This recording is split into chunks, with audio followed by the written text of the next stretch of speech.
오늘 전해드릴 소식은 김정은 한마디에 날아간 기업 재산이죠. 북한의 민족공조는 허상이라는 소식입니다. 정성산TV는 남북 통일을 위해 오늘도 달립니다. 북한 내부 소식통에 따르면 금강산 아난티 골프장의 마지막 홀은 주말 골퍼들에게는 꿈의 홀이었다. 그린에 공을 올리기만 하면 자동으로 홀로 굴러내려가는 깔대기 구조였다. 하지만 남측 골퍼들이 깔대기 홀에 공을 올려 마지막 버디를 기대하는 장면은 물 건너갔다. 북한이 금강산에 있는 남측 시설인 아난티 골프장과 리조트 단지를 모두 철거했다고 미국의 소리 방송이 위성사진을 근거로 최근 보도했다. 건설 당시 골퍼들에게 기대를 모았던 골프장과 리조트는 국내 리조트 기업 아난티가 850억 원을 투자해서 건설했다. 2008년 오픈을 앞두고 박왕자씨 피격 사건으로 관광이 중단돼 정식 개장하지 못했다. 2000년에 개장한 해금강 호텔 등 7,800억 원이 투입된 현대아산의 금강산 관광사업도 좌초됐다. 한국관광공사가 1,000억 원을 들여 건설한 문화회관 온천장은 물론 대한적 십자사가 남북협력기금 540억 원을 투입해 건설한 12층 규모의 이산 가족면회소 등 21개 시설물도 철거 및 개조되었다. 패밀리마트 등 49개 중소업체도 1933억 원을 투자했으나 손실 처리할 수밖에 없다. 이외에 소방서, 도로 개설, 사업권 대가 등 부대 비용은 계산도 어렵다. 1998년 현대그룹과 북한 조선아시아태평양 평화위원회 간에 합의서가 체결되어 11월 해로 관광으로 시작된 금강산 관광은 우여곡절 끝에 완전 막을 내렸다. 당연히 2조 원 상당의 적지 않은 투자금이 허공으로 날아갔다. 공산주의 이념을 간과하고 민족을 앞세운 비즈니스에 대한 비싼 수업료였다. 2019년 10월 김정은은 갑자기 눈 덮인 백두산의 백마를 타고 나타나더니 금강산으로 내려가서 폭탄 선언을 했다.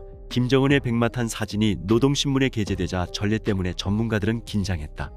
북한의 관영 매체들은 김정은이 백두산에 오를 때마다 새로운 전략적 노선들이 제시되고 세상을 놀래우는 사변들이 일어났다고 밝혔기 때문이다. 일주일 만에 드러난 백마의 결단은 금강산 시설 철거였다. 북한은 금강산 관광 등 남북 경협 사업에 대해 김정일의 결단이라고 선전해왔다. 하지만 김정은은 남북 경협의 상징인 금강산 사업에 대해 잘못된 정책이라고 호평하면서 보기만 해도 기분이 나빠지는 너절한 남측 시설들을 싹 드러내라고 지시했다. 그는 금강산에 대한 관광 사업을 남측을 내세워하는 일은 바람직하지 않다. 우리식으로 새로 건설해야 한다고 지적했다. 김정은이 선대의 정책을 대남 의존적이라고 정면 비판한 것은 북한에서 이례적이다. 김정일이 합의한 사업을 아들이 단번에 엎어버렸다. 김정은의 지시 이후 20개월 만에 금강산은 원위치되었다. 금강산은 기암괴석과 계절별로 변화하는 풍광은 특이하지만 산중턱 바위에 붉은 글씨로 김정일 장군 만세 같은 정치 구호가 새겨져 있는 바위산으로 되돌아갔다. 금강산 관광 당시 멀리서 바라본 온정리 북한 주민 마을은 가난이 덕지덕지 붙은 모습 그대로였다. 그나마 현대아산과 관광공사 등에서 숙박 편의시설 등을 건설하여 최소한의 관광지 모습을 갖추었으나 추억 속으로 사라졌다. 금강산 관광객 피살에 대한 진상규명도 북한의 사과도 없이 종료되었다. 남북 화해 협력의 상징이라던 관광사업도 김정은의 말 한마디에 문을 닫았다. 문을 닫는 것은 한순간이지만 이제 다시는 관광사업에 거액을 투자할 기업은 나타나지 않을 것이다. 20여 년 만에 막을 내린 금강산 시설 철거의 교훈은 다음과 같다. 첫째, 남북 신뢰 구축은 물론 경제협력도 언제든지 무너질 수 있는 사상누각이라는 점을 각인시켜 주었다. 아난티 측은 금강산 사업이 종료돼 안타까운 마음도 있다. 하지만 현재 보유 중인 전체 자산이 1조 3천억 원이 넘고 운영 중이거나 새롭게 추진하는 플랫폼이 7개나 된다며 500억 원 자산에 의해 브랜드 가치와 신뢰도가 지속적으로 손상되는 것보다는 깨끗하게 정리하고 미래에 집중하는 것이 올바른 길이라고 판단했다고 했다. 대북 사업이 국내 및 해외 사업의 발목을 잡지 않도록 전격 정리한 것이다. 향후 어느 기업이 북한에 투자할 것인지 불투명하다.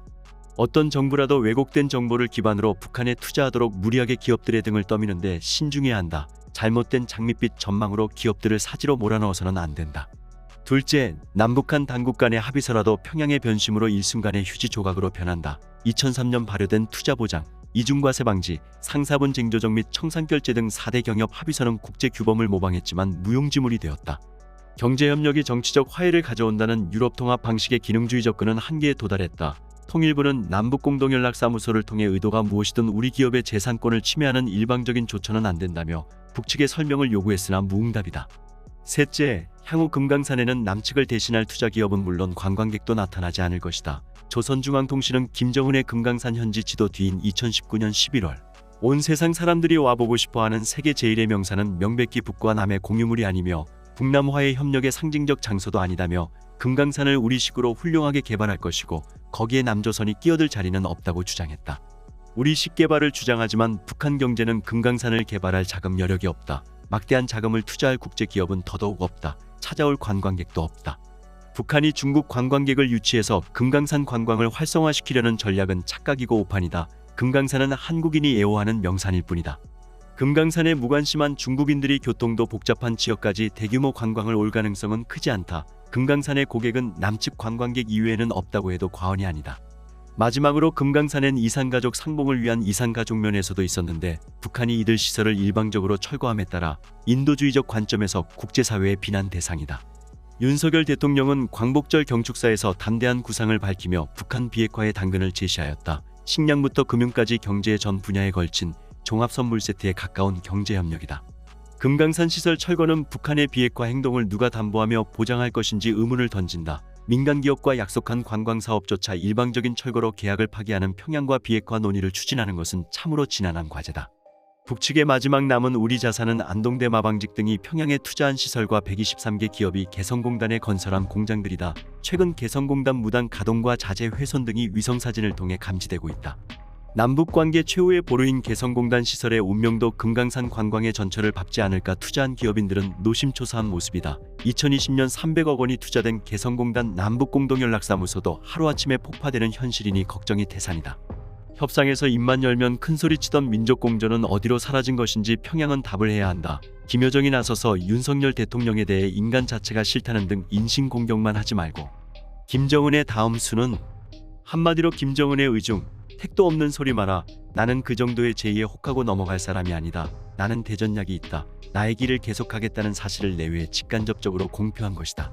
즉 기존의 핵과 자력갱생을 기초로 한 정면 돌파전을 당분간 지속해 나가겠다는 메시지를 표시한 것이다.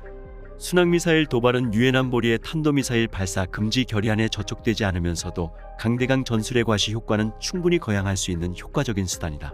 일단 대통령의 제안에 별로 관심이 없다는 사실을 맛배기로 보여준 후 그 다음 단계로 한미합동군 4~5년이나 대북전단, 인권정책 등을 빌미로 한 비난점과 고강도 전략전술적 도발을 통해 핵보유국 각인, 대남 해외 통일전선 형성 활동을 본격화해 나갈 것으로 예상된다.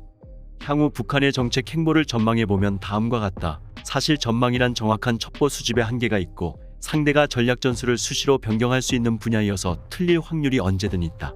특히 조기경보 차원의 전망은 상대를 다소 과하게 평가해야 하는 속성 때문에 그 위험성이 좀 더 크다. 물론 김정은의 이러한 행보는 핵보유국 달성과 미국과의 핵군축 협상이라는 장기 대전략 로드맵의 기초에서 움직인다.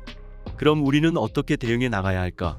필자는 지난 문재인 정부 출범 초기부터 우리는 핵보유국을 지향하는 북한에 대해 선의 대화만을 요구해서는 안 된다.